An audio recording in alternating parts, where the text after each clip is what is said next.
ধারাবাহিক মাদ্রাসা ভিত্তিক যে দাওয়াতি সফর, তার মৌলিক উদ্দেশ্য হচ্ছে আপনাদের এই শিক্ষা প্রতিষ্ঠানগুলোকে উৎসাহিত করা, এই শিক্ষা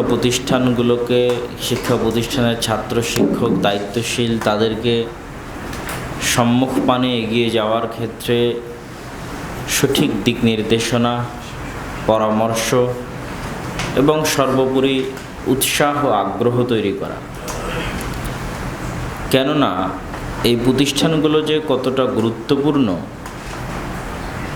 কতটা দামি, কতটা প্রয়োজনীয়, কতটা জরুরি এবং দরকার,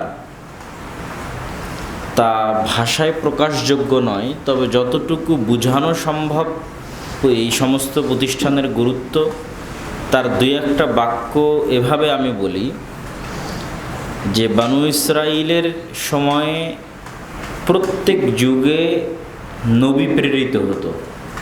এমনকি একই যুগে, সমসাময়িক যুগে অসংখ্য নবী থাকত।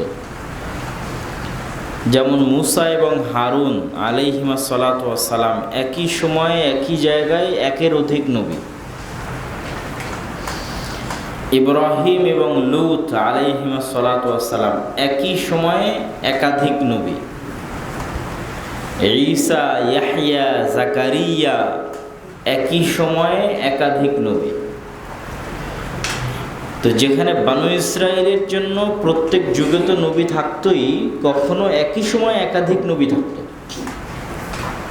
সেখানে উম্মতে মুহাম্মাদির বয়স প্রায় 1500 বছর হতে চলল, নবী কয়জন?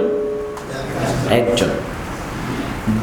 আর কিয়ামত পর্যন্ত যদি আরো 1000 বছর উম্মতে মুহাম্মাদি থাকে, তবুও নবী কয়জন? একজন। তাহলে উম্মতে মুহাম্মাদির একজন নবী দিয়ে কিভাবে তাদের দাওয়াতি কার্যক্রম, তাদের শিক্ষা, তাদের হেদায়াত, তাদের জান্নাতের পথে এগিয়ে নিয়ে যাওয়া একজন নবী দিয়ে কিভাবে সম্ভব, যেখানে বানু ইসরাইলে প্রত্যেক যুগে নবী লাগতো? তো তার উত্তর কি? তার উত্তর হচ্ছে আল উলামা ওয়ারাসাতুল আম্বিয়া। উম্মতে মুহাম্মাদির আলেমরা নবীদের দায়িত্ব পালন করবে। বলেন আল্লাহু আকবার। উম্মতে মুহাম্মাদির আলেমগণ কার দায়িত্ব পালন করবে? নবীর দায়িত্ব পালন করবে। রাসূলুল্লাহ সাল্লাল্লাহু আলাইহি সাল্লাম বলছেন, আলেমরা নবীদের উত্তরসূরি। লা ইউরিসুনা দিনারান ওয়ালা দিরহামান। তারা দিনার এবং দিরহাম উত্তরাধিকার সূত্রে রেখে যায়নি, রেখে গেছে জ্ঞান।